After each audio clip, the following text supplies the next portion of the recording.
This is episode 162 of That Shakespeare Life. Do you have a question about the life of William Shakespeare you think would make a great episode? Now inside the members area, you can suggest show ideas, submit questions directly to our guests, and unlock exclusive access to our entire Shakespeare history library of lesson plans, worksheets, history guides, early modern game tutorials, and more when you become a member of That Shakespeare Life. Explore the best Shakespeare club ever at casticash.com/member and stay tuned after the episode for even more details.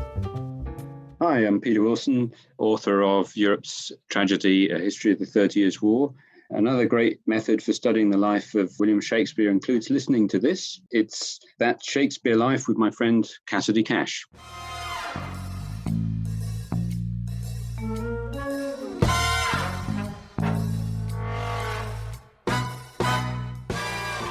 The snake's scent, gaze, and hiss, normal defensive qualities of this snake, were magnified and turned into deadly the qualities of the basilisk.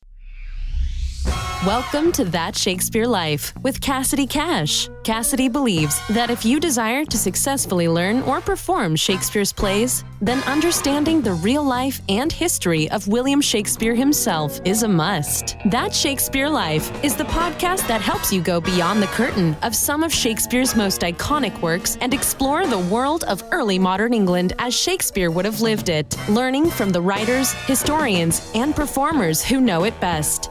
And now, here's Cassidy. In Elizabethan England, the basilisk was a feared and hateful creature, capable of killing someone with just a glance. Of the 8 references to basilisks in Shakespeare's plays, half of these invoke the reputation of being able to kill with a look. European bestiaries record the basilisk as a legendary serpent, ruling as king of the reptiles, and while the folklore far outpaces the science, recent historical studies of animals from Elizabethan England reveal that the basilisk may have been a term applied to a real snake that made its home across northern Europe when Shakespeare was writing about basilisks in his plays. Our guest this week is author of The Grass Snake and the Basilisk, a research project that takes a historical perspective on how the specific attributes of human life in Elizabethan England created an ideal home for the grass snake, an animal who defends itself with a death-like gaze. We are pleased to welcome Rob Lenders to the show this week to explain the history of the real animal Shakespeare called a basilisk. Rob Lenders works at the Department of Environmental Science at Radboud University in the Netherlands. He does research on historical references for nature restoration. Being trained in animal ecology, he has a special interest in vertebrates, especially fish, amphibians, and reptiles. Although he's primarily looking for quantitative data on the occurrence and abundance of these species, during his research, he regularly comes across very interesting qualitative information about these animal groups that invite him to reconstruct the role that animals played in people's lives. He believes that these narratives are perhaps even more powerful than the scientific reconstructions of physical reality. They offer us a fantastic insight into the relationship that our ancestors had with the natural world. And we are delighted to have him here with us this week to share just that research into the grass snake and the basilisk for Shakespeare. Hello, Rob. Welcome to the show. Pliny the Elder is considered one of the first authors to write about the basilisk, identifying the snake as, quote, no more than a foot long with a bright white spot on its head like a diadem, end quote. In his work, Rob cites, quote, recent claims that the basilisk should be identified as a cobra or king cobra, end quote. Rob, how did your research use references like that from Pliny the Elder to determine the basilisk was a grass snake instead of some other creepy creature like a cobra? That's a very difficult question to start with, I would say. Well, Pliny states that the basilisk originally lived somewhere in Libya, which does not concur with the present distribution of the grass snake. That, however, is also not the most important point to be made here, I think, because I think early Christian thinkers and writers were looking for arguments to discredit the grass snake. And after all, this snake played an important role in pre-Christians' beliefs, representing people's forebears and being gods of fertility, etc. And this could not be reconciled with the dogmas of the church. And in Pliny's description of the basilisk, one found that argument, the king of snakes, very deadly and looking as if the animal wore a crown, and that suited the grass snake perfectly. So I think that's the main reason that Pliny is talking about In his paper, Rob talks about how one of the defining features of a basilisk is its ability to play dead. In figure 1 from his paper, which we'll link you to in the show notes for today's episode so you can see it too, is a grass snake with what Rob describes as a, quote, staring gaze. Rob, this snake's visual presentation is truly creepy. I was impressed with this picture that's included there. Is this ability to create a staring gaze one reason Shakespeare and his contemporaries thought the snake was a mythical basilisk? Yeah, well to start with, I don't think that the grass snake or any other snake for that reason is creepy. I'm an I apologize to the snakes in general. because they are most fascinating creatures and a joy to study, really. Well, at the time of Shakespeare, the basilisk was already well known to people, so to say, because the creature featured in many bestiaries, so medieval encyclopedias of the 12th to 16th century. And those were immensely popular throughout Europe. And it was also not only his gaze that defined the grass snake as the basilisk, but also its allegedly deadly breath or smell, its hissing, and of course the crown that it wore as the king of snakes, which is actually a yellow ring around the neck of the grass snake. Another attribute of the grass snake Rob identifies in his paper is the historical dependency on dung for the grass snake. Given the prevalence of dung in early modern England, not just a lack of sanitation, but through jobs like gong farmers who collected piles of dung that would have been stacked around England, there would have been many ideal habitats for the grass snake around England in Shakespeare's lifetime. Rob, are these dung heaps where people would have encountered grass snakes? And do you think the gross nature of the dung heap itself added to the reputation of the grass snake of being a basilisk? Well, dung heaps are most certainly the places where people encountered these grass snakes. But I seriously doubt whether at Shakespeare's time these dung heaps were so gross to people, because at that time dung had been crucial for fertilizing arable land for centuries already. And in fact, that was probably already the case in the Neolithic, so the late Stone Age. And I also think that here the origin lies of the worship of the grass snake in pre-Christian beliefs, since dung was associated with both fertility and the grass snake. If people owned many cattle, for instance, there was also much valuable dung for fertilizing arable land, but there would also be many grass snakes present. So grass snakes would be associated with wealth and prosperity. Rob's work contains a list of several archaeological sites where the remains of grass snakes have been discovered and concludes, quote, that grass snakes co-inhabited human settlements more often than other snake species, end quote. Rob, what were the themes across these archaeological finds that led you to believe contact with grass snakes by humans was a common occurrence? And does that frequency of contact mean it would be reasonable to think Shakespeare was familiar with the actual creature of the grass snake as he was writing about basilisks in his plays, as opposed to only referencing some myth or legend that we associate today with basilisk? Well, it certainly cannot be excluded that Shakespeare must have known the grass snake. That depends a little bit on where he was exactly growing up and living. Because the grass snake can be found wherever dung piles and water with sufficient prey are in reasonable proximity to each other. This may well be in the suburbs of large cities. Even nowadays, grass snakes can be found in the suburbs of Amsterdam.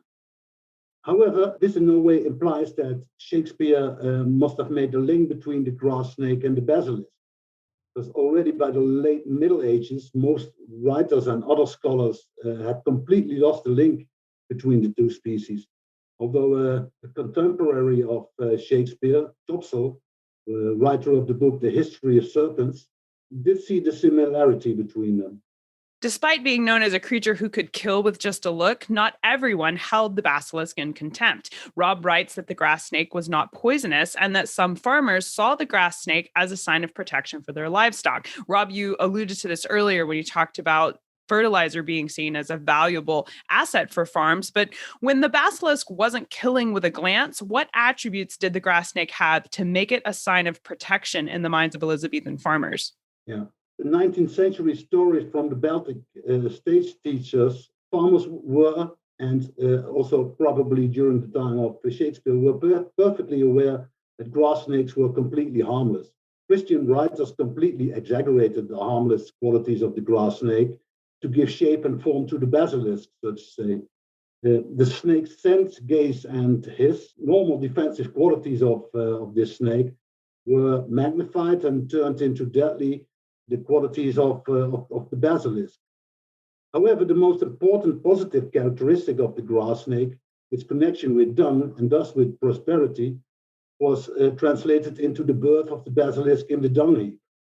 Rob writes about a 16th century Swedish bishop, Olaus Magnus, who forbade the practice of worshiping a grass snake across Scandinavia. Interestingly, not because the worship of something other than God was forbidden, but specifically because the grass snake in particular was viewed as the kind of snake who had, quote, seduced Adam, equating the grass snake with, quote, number one enemy of the one and only heavenly God, end quote.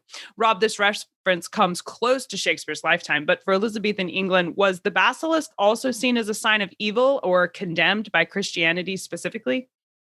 Certainly. There was no deadlier animal than the basilisk. And everything that was aimed at tempting men to deny God was attributed to this basilisk.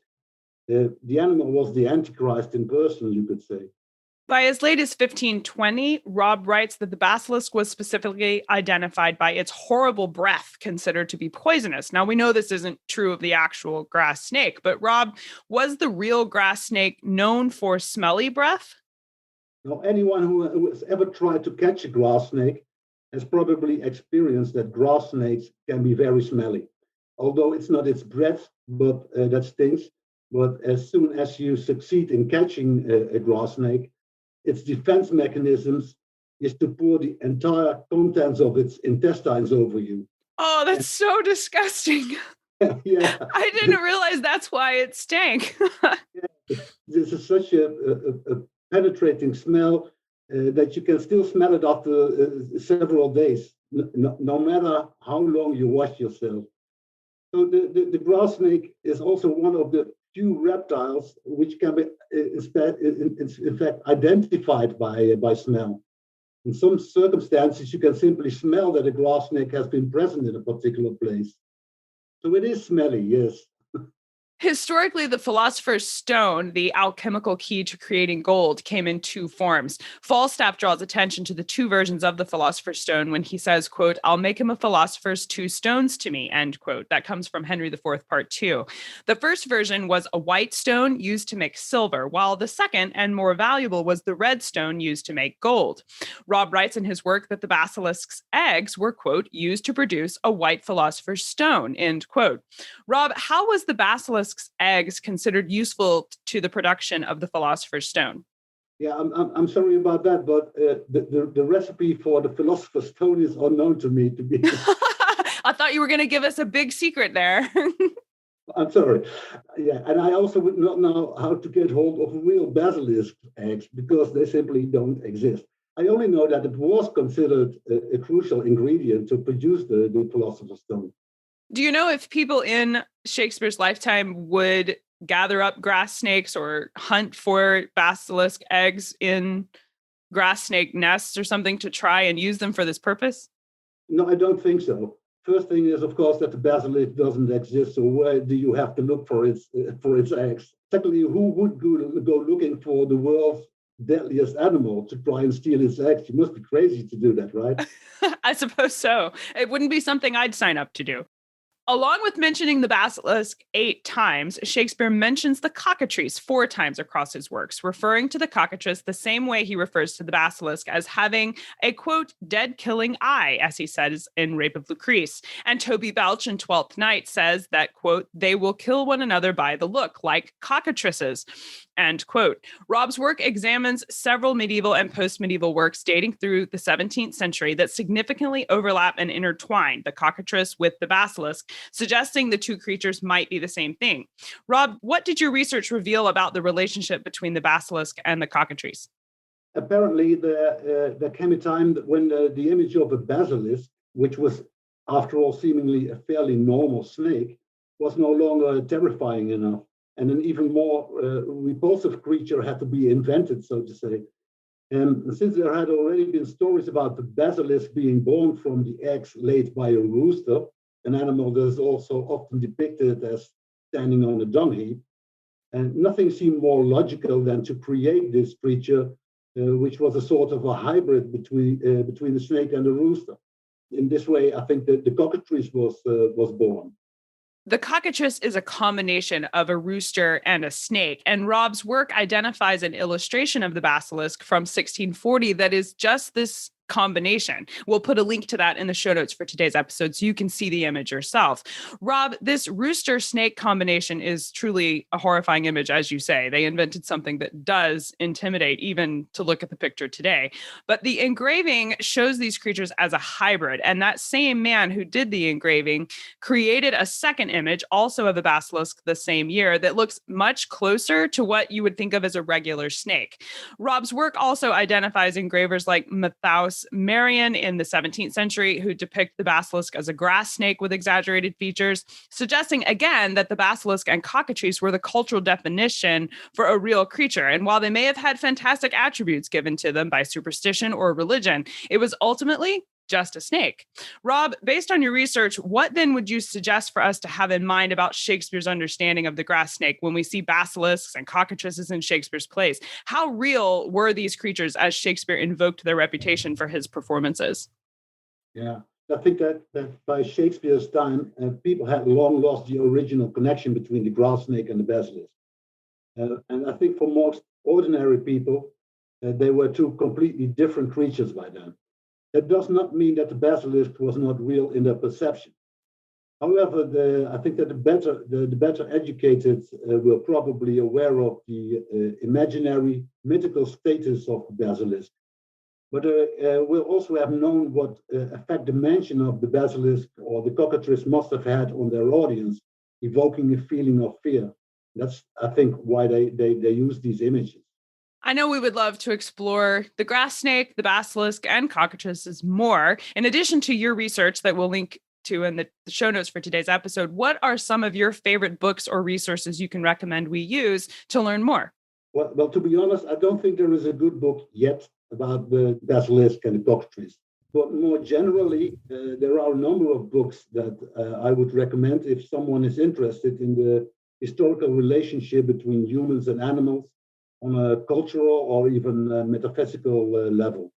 There are interesting books like Alexander Pluskovsky's Wolves and the Wilderness in the Middle Ages, Dolly Jurgensen, Recovering Lost Species in a Modern Age, and Michael Bindley's and Thomas Williams's Representing Beasts in early medieval England and Scandinavia. And there's also Nerissa Russell's book, Social Zooarchaeology, which is very much worth reading.